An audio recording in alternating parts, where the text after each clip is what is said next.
Good evening. I haven't been introduced as Uncle Earl in a long time. That was this morning. I haven't heard that in quite a while, but most of y'all would know me as Katie Bankhead's husband. That might help. I used to come to Texas a lot. It was a sales territory for me, so I was here 3 or 4 times a year until about 6 years ago. And now it's like every 2 or 3 years, right, brother? So I asked Mike, I said, Mike, I'm always willing to speak if you need somebody. And he doesn't really, he takes that pretty seriously because he usually tries to accommodate that. And I said, but you guys have so much horsepower for preaching this congregation now with the two of you. And he said, I'm not sure about that. Mike's always very humble about his preaching. He always says he's more of an evangelist, and he is. He is probably one of the finest evangelists for personal work in our brotherhood. And he is a great preacher, so I feel like I'm filling some big shoes, and so is his son. But I, on the other hand, am not a preacher. I have done some preaching. I've shared pulpits with Mike before, but it's been decades, brother. We can't talk about years anymore. In places in Oklahoma and places in Missouri. When called upon, I can do it. But like Mike has gravitated towards evangelizing, and I kind of gravitate towards Bible class. So tonight's going to be a little bit more like a Bible class than a typical sermon, let's say. So I hope you have your Bibles and you're ready for that tonight. I think I understand that's very common here for you. And I had the honor this last quarter of teaching a class on a topic that I'd never taught before. In fact, I'd never heard of it being taught as a Bible class, and not really the focus of a sermon. And the title of the lesson is, Why Are You Angry? From Genesis chapter 4. But I want to talk a little bit about how that class came to be.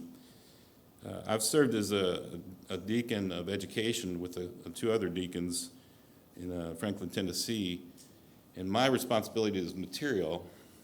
Generally, we're teaching a book of the Bible, but we occasionally have another class. We look for another topic of interest. And this book we've had for a couple years. It's a 21st century book. A lot of these books are set to be taught as classes and whatnot. We kept floating around to our best teachers, and no one would teach it. And, I said, I'll teach it. So I taught it this last quarter, and, the book it's a good book.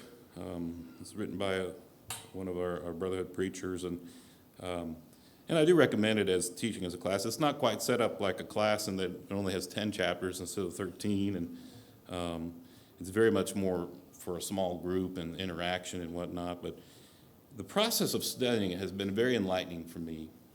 And I think what I would like to do tonight, I just got done with a 13-week class, so I have 10 hours of material. So maybe by midnight we'll get out tonight. I'm trying to consolidate it. So I hope tonight to whet your appetite a little bit on this subject, because I think in some ways it's an overlooked topic, and that's the topic of anger. We know as Christians that a fit of anger and a fit of rage is something that we're to put away, to do away with. And we often relegate this topic to those lists that we find in the New Testament, like in 1 Corinthians chapter 3, in Colossians chapter 3. Or we look at a passage in James chapter 1, or maybe we'll talk about Jesus getting angry, overthrowing the money changers. But then that's about it. So the question is there really something more to that? And I think there is. And, one of the things we felt as the deacons in charge of education that this was a really important topic right now is because we live in a world that's in a period of increasing anger. Is that your experience? I think it is. There was a poll taken in 2020. It was actually an NPR poll that said that 85% of people surveyed felt that this generation is more angry than the last generation. And they had all kinds of reasons for why that might be. Much of it was blamed on social media and kind of that instant gratification of information and the ability to argue with someone online instead of face to face. So we do have an anger problem. See if these things resonate with you on the anger topic. Maybe you're upset at all the injustices that we see in the world. Maybe the things you read in the newspaper and social media fill you with rage.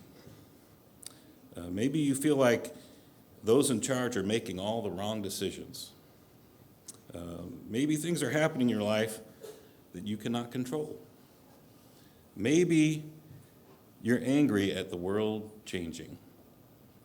I think we can all say that we all see that in the world around us and see that we're in a time where anger is on the increase. But the basic principles and truths in the Bible address that as well. So what I'd like to do tonight is take a little bit of a survey of what I taught this last quarter, hopefully to whet your appetite, maybe to do a continued study on it, and just ask some questions. And the first question comes from Genesis 4. So if you want to turn with me there, Genesis chapter 4.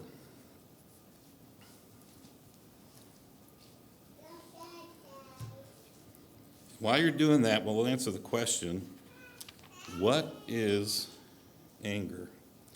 I'm going to borrow from the definition that the book gave. Anger is a completely normal and sometimes healthy activity. We'll get into that in just a moment. A certain amount of anger is necessary to survive. It exists in varying degrees and varying ways, from a mild irritation to raging fury. Anger is our instinctive emotional response to deal with life's frustrations, disappointments, injustices, hurts, insults, losses. It's a feeling of being outraged when our experience does not match our expectations and our needs. But here's the kicker, and I'm going to give a little preview and a little highlight to why I think this is such an important topic and maybe why we don't talk about it. Because if we really want to understand anger, the painful truth is much of our anger is rooted in the fact that we do not get our way. That's where it comes from. We recognize that in our children, and it's true of us as well. But here's the other thing about the topic of anger. Like I said, we often relegate it to those situations where there's an outburst of anger. And we recognize that in someone else or in ourselves as something that should be done away with. But there's a scale on anger. There's something more to it than just that act of uncontrolled rage. It often starts somewhere else. You can find many cases where we try to teach children about controlling their anger and the anger scale, and maybe it just starts with some frustration. Next, it might lead to some resentment, then some indignation, and then the fury comes. So when we look at this topic, we often relegate it just to anger, but all these emotions that we have can be on that path, as well as bitterness, resentment. These are all words that are on that anger spectrum.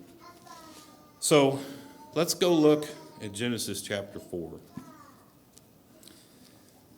In Genesis chapter 3, we just had the fall of man, and then we're going to read about another event. And we often immediately think about this as the first murder that's recorded. And in Genesis chapter 4, we have this situation where Cain and Abel were making sacrifices to the Lord. And in verse 4, and Abel, on his part, also broke of the firstlings of his flock and the fatted portions, and the Lord had regard for Abel's and his offering. In verse 5, but for Cain and for his offering, he had no regard. So Cain became very angry, and his countenance fell. And then we could just skip down to the end where we find that Cain murders his brother. But something very interesting happened here. God intervened. He did something that he didn't do in the garden, and he doesn't do it for us. There was something that was so concerning about this topic of anger and about Cain and his response that was so important that he had to speak directly to Cain. And he says in verse 6, "Then the Lord said to Cain, 'Why are you angry? And why has your countenance fallen?'" You know, in my discipline of engineering, one of the things that I spend a lot of time doing is root cause analysis. It's this concept of trying to figure out what is the initial cause, what's the actual cause of something that's broken. It's actually very difficult to do because often it's masked by so many other things. And God has stopped and proceeded before a sin has occurred and said, "Cain, you need to look within yourself and look for a root cause of what's causing this problem." Now, in this Bible story, you know, it's one that perplexes us to a degree, and we have to go through a lot of extra study to understand why the two sacrifices were different in terms of God's acceptability. And we kind of wonder why God didn't address that with Cain. I think there's something for us to get from this. He doesn't address what was wrong with the sacrifice. He addresses the problem Cain had with Abel. And the problem that Cain had with Abel is that he had built up this rage and bitterness and anger towards his brother. And God says, you need to figure out what the root cause of that is. And in this topic of anger, I think it's interesting that in the New Testament, we relegate it to a list and we set it aside. In the Old Testament, in this first incident, God asked Cain to figure out what's going on. And we don't preach about this topic. We don't study this topic. But it's an important topic because what I've already alluded to, you know, in our separation of Genesis chapter 3 and onward, we need reconciliation back to God. And what needs to be reconciled is the fact that we want to do things our way and not God's way.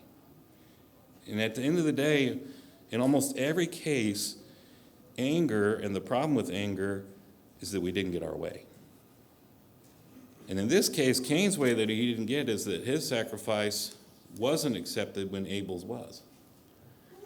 It's as if it would have been okay if both of their sacrifices weren't okay, but not okay if his brother's was acceptable. So then, not only does God intervene, wouldn't you like it if you hadn't sinned yet and God stops you and asks you to reflect on what you're doing? Not only does God do that, before Cain commits this grievous sin, he warns him. In verse 7, "If you do well, will not your countenance be lifted up?" Will that smug face of anger and rage change, is what he's asking. And if you do well, and if you do not do well, sin is crouching at the door. And its desire is for you. And then he gives us one last warning. And you must master it. You must master it. Some look at the New Testament, and I think when you look at that statement that you must master it, you can understand why people would make this conclusion that a Christian should never get angry. Some people have made that conclusion from the New Testament. But the reality of it is, and there are several passages that indicate this, it's not that we won't get angry, it's how we deal with it. And what's the thing that we're asked to do in James? Be slow to anger We talk about God's attributes of being slow to anger. And so it's that mastery part that I think means this is a really important topic, that Cain was told to master his anger. And we don't study it. So I hope that kind of whets your appetite for this topic, and tonight, just really touches the tip of the iceberg, so to speak. So, who has the capacity for anger? Well, we all do. God created us to have the ability to have these emotions and these responses, and we see these attributes in God. We see that God has a little bit of a different response about anger than we do, and we'll talk about that in a minute as well. But we're given the capacity to anger. It's necessary. If you look at it in terms that aren't really relegated necessarily to sin or not sin, but more from just a general human experience, what are some areas where anger happens? What about the fight or flight response? When we're in danger, we have to kind of have the ability to get energized and get adrenaline going to either flee a situation or attack a situation. Maybe it's to protect, to be protective. The other situation that, all of us at some point will find ourselves in lives generally is in the grieving process. It's one of the stages of the grieving process. It's anger. So anger is a part of our makeup. So we know that it's going to be present, but we're told we're to master it. And what does that look like? So what's the difference between God's anger and man's anger? There are big differences between the two.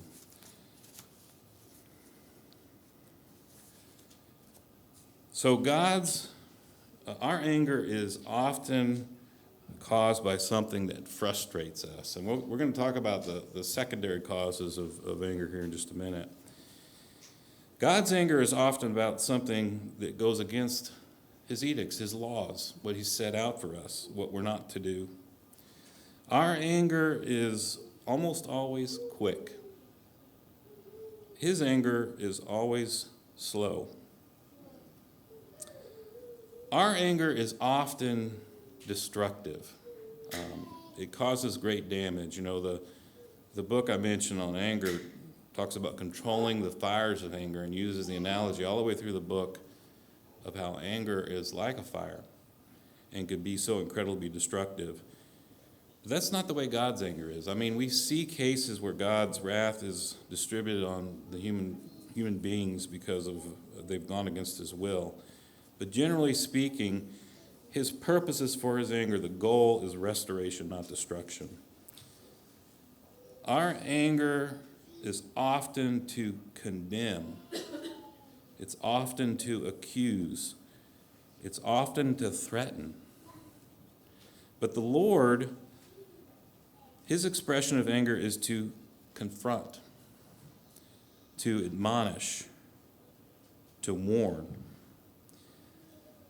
Our anger ultimately consumes us. And we'll talk about at the end what God's anger ultimately does and how what happens with it. But anger is incredibly destructive. It hurts our health.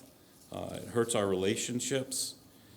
In the end, it's a spiritual situation because it separates us from God. And we see all these instances of the Bible of anger and people having anger issues.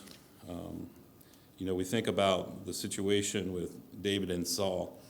We're going to talk a little bit at the end about Peter and his challenges with anger. But if we weave this thread, we can see through the Bible that anger is present in so many cases in some of the problems that we have as human beings. So what are some of the causes of anger? And I say secondary because there's really only one primary. I'm just going to go through these really quickly. Again, a lot of these little lists were a whole class, so bear with me. Cultural dignity is down. Can be a cause for anger. There's a general breakdown of good manners. Rudeness and vulgarity are not only tolerated, but they're glorified now in our culture. Inhibitions are gone. Being loud and aggressive or even angry is socially acceptable. And there have been times when that has not been the case. A sense of entitlement is exaggerated. You think that's true today?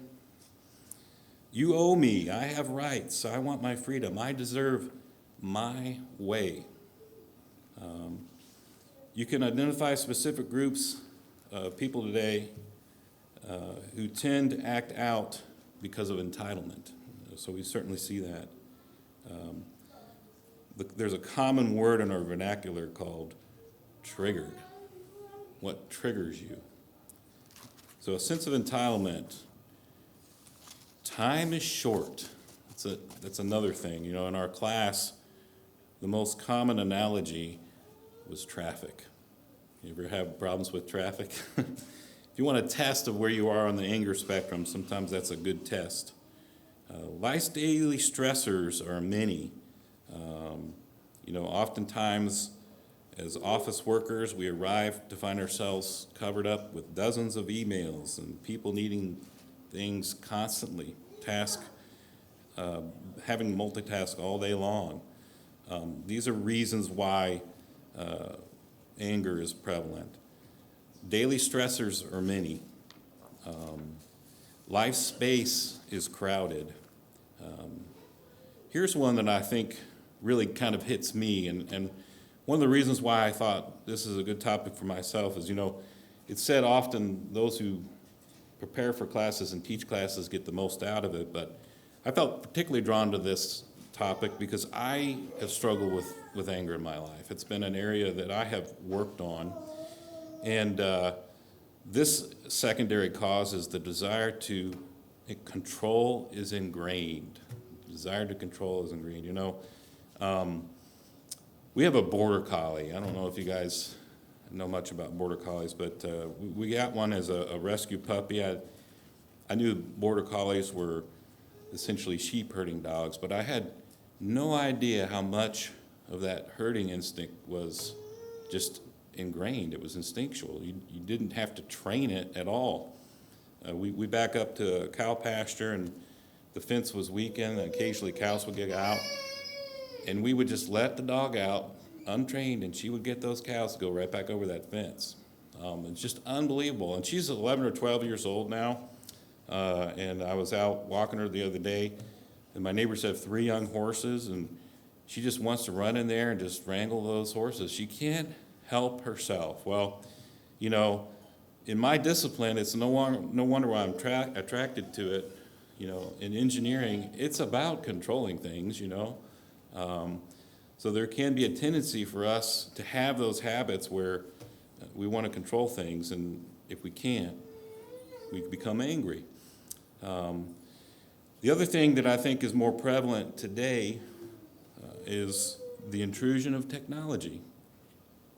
Today, technology can be a blessing and a curse. Many of us, I carry 2 phones every day, one for work and one for personal, our phones are constantly pinging us and telling us things, and it is really a disruption to normal, healthy thinking. Technology, I tell you, an area that frustrates me, and maybe you have the same experience, just how many passwords do you need to get through life today? We just had one added to our computer, so just for me to get into my computer, I have to do another password, and then I do my regular password. It's amazing that with all the technology we have, it's intended to give us better knowledge and better communication, but I would argue that our communication has gotten worse and our knowledge is shrinking. So it's not working out too well. The other cause, I think, a lot of times of anger is one where perhaps there are wounds from the past that are deep. Um, I think we do have to recognize that there are people who have experienced difficult childhoods, difficult situations, that have deep-rooted resentment in their life. Um, and oftentimes that makes people act out as angry people or being angry. I think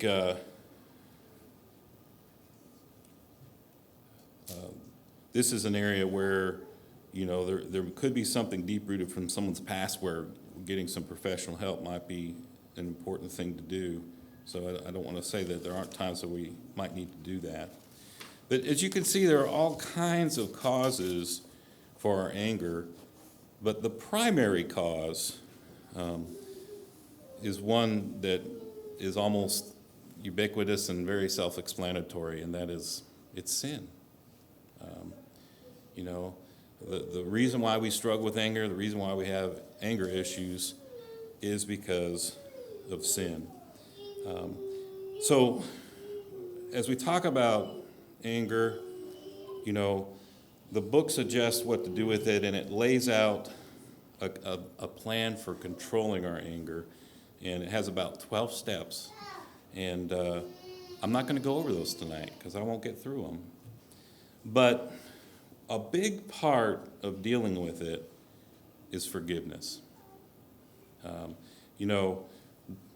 If we recognize that anger is something that we struggle with, we need to seek forgiveness and also be willing to give forgiveness. Like any sin, that's really a key to what to do with the topic of anger. We also, on occasion, kind of in that same spirit, need to be willing to confront. There's sometimes in the heat of anger where it's not the time to confront. And we know that, and we've experienced that, because someone who is in an anger state cannot be reasoned with, right? But as Christians, we can follow the example of Matthew 19 and other examples of how we can approach someone if they sin against us. And then if that doesn't work, we can take others with us and so on. The same principles apply. So I want to take a moment here and look at someone that we're very familiar with in our Bibles, and maybe mention a few people along the way as we look at kind of a character study, and that is Peter.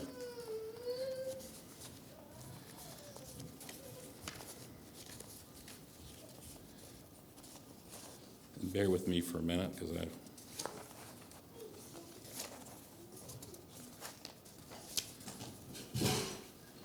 the problem with printing out your slides is you get them out of order. And I know you guys have the technology for this, but my class had 150 slides, and I only brought about 20 of them, so you can understand.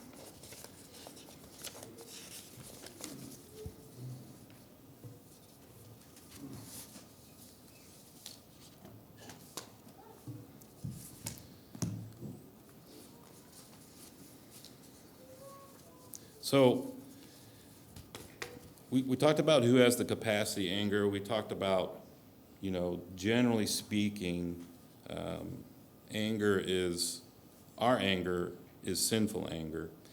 But there is a situation where we are angry about things because there's a righteous element to it. Because somebody is going against God. And we can see that theme kind of playing throughout the whole Bible in some ironic ways. So if you go to Numbers chapter 12, you'll read in some versions that Moses was the meekest man. If there's a word that's kind of the opposite of anger, it's meek. It's this idea of strength under control.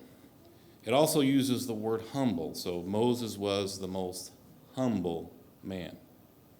Now what's really ironic about that is that Moses was a murderer, right? And his biggest blunder was getting angry.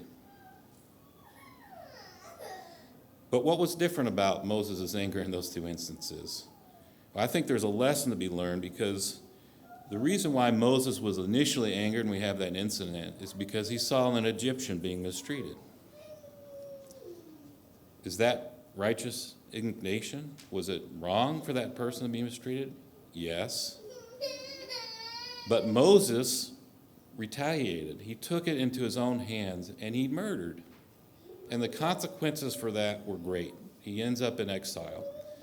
And later God calls him out of exile to become this great leader and deliver the law and really do many, many things in humility. He was an incredibly humble and meek person. But the problem he had is he took God's righteous anger about mistreatment and he took it into his own hands. So there's the sinful anger that's associated with our sinfulness, and then there's the anger of righteous indignation about things that go against God's will. Both can be sinful if we misapply them, if we handle them wrong. The second instance with Moses that we're familiar with was him striking the rock when he was told to speak to it. Again, Moses was angry with the people of God. So what was the problem? The problem was Moses took the wrong authority. It wasn't his authority to do that. He was to do what God said, struck the rock. Consequences, couldn't go to the promised land. We take those same principles to the New Testament. We find Peter, who, Peter is such a helpful study because Peter was really good at reacting. And I think we can all relate to Peter. There were so many times where Jesus had to correct him, but I want you to listen. I'm going to list about a dozen of them, and I want you to kind of listen for how these might be associated with anger. Not all of them are, but just listen for a moment. Peter doesn't understand the parable of the four soils in Matthew 15. Peter and the other disciples misinterpret Jesus' words about the use of the Pharisees and the Sadducees, and he's rebuked for it. Peter and other disciples try to keep the children and babies away from Jesus. Peter fails to continue to walk on the water. Remember that incident with Peter. Peter was filled with selfish ambition and argues with the other disciples over who was the greatest. Again, that's a little reminiscent of the Cain and Abel story in some ways. Peter speaks up in a holy moment on the Mount of Transfiguration and was rebuked for doing so. Peter tries to speak for Jesus without consulting him in Matthew chapter 17. Peter resists the single greatest reason Jesus came as a human being to atone for the sins of the human race, and Jesus has to rebuke him, saying, "Get behind me, Satan." Peter resists Jesus when he says that he's going to wash Peter's feet. Peter fails to stand by Jesus' side and falls asleep in the Garden of Gethsemane right before Jesus was killed. Peter cuts off the ear in the garden.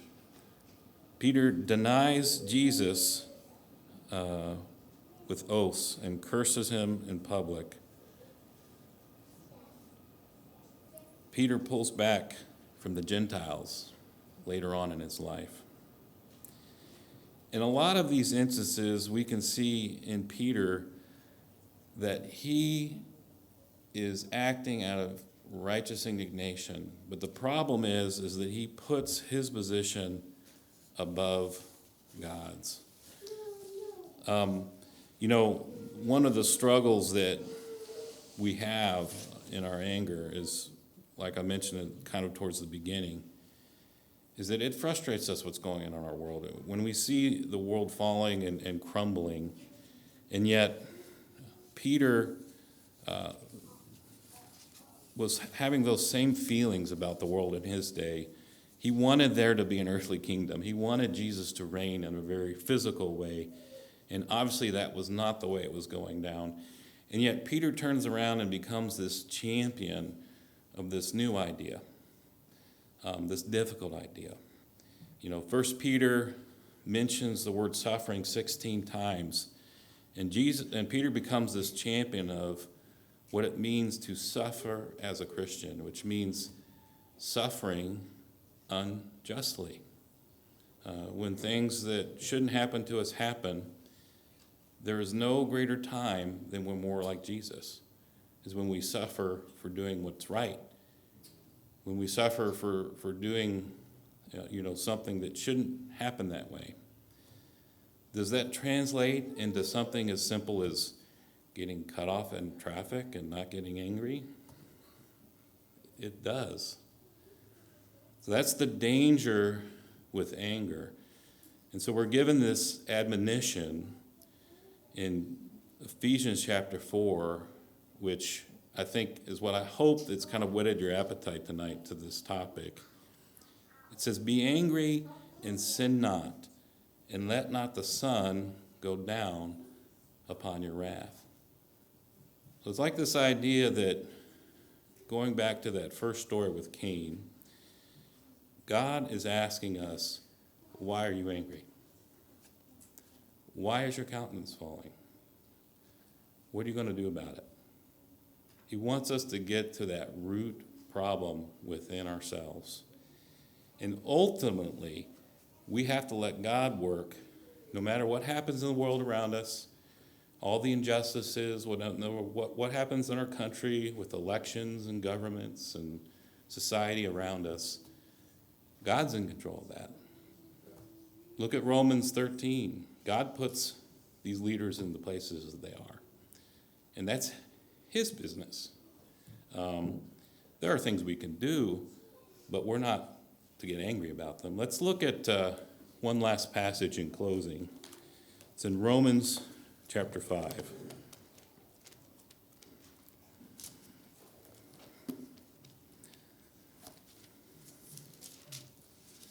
I guarantee you I only got through about 10% of what I brought tonight, but that's okay. It's very difficult for me to judge the timing on things. Romans chapter 5 is this beautiful passage that I think we need to understand. Romans chapter 5 in verse 6. "For while we were still helpless, at the right time Christ died for the ungodly. For one will hardly die for a righteous man, though perhaps for a good man someone would dare even to die. But God demonstrates his own love towards us, and that while we were yet sinners, Christ died for us.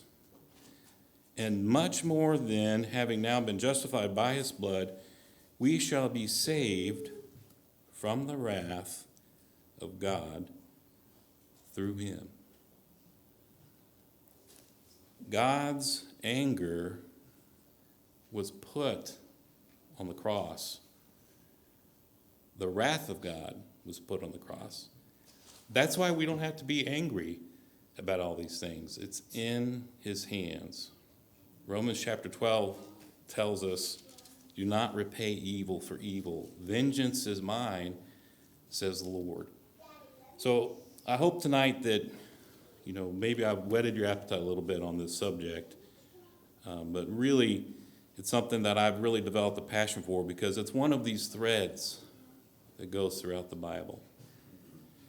And when we understand that our anger is tied to us not getting our way, it's one of those really common sins.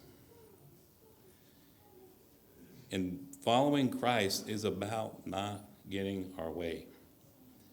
And tomorrow, when we go to our jobs and things happen to us that the world should get angry about, we shouldn't. Christ paid for that. Tonight, if you're needing to come and ask for the prayers of the church, or if you've never put on Christ in baptism, we make that opportunity available to you as we stand, as we sing.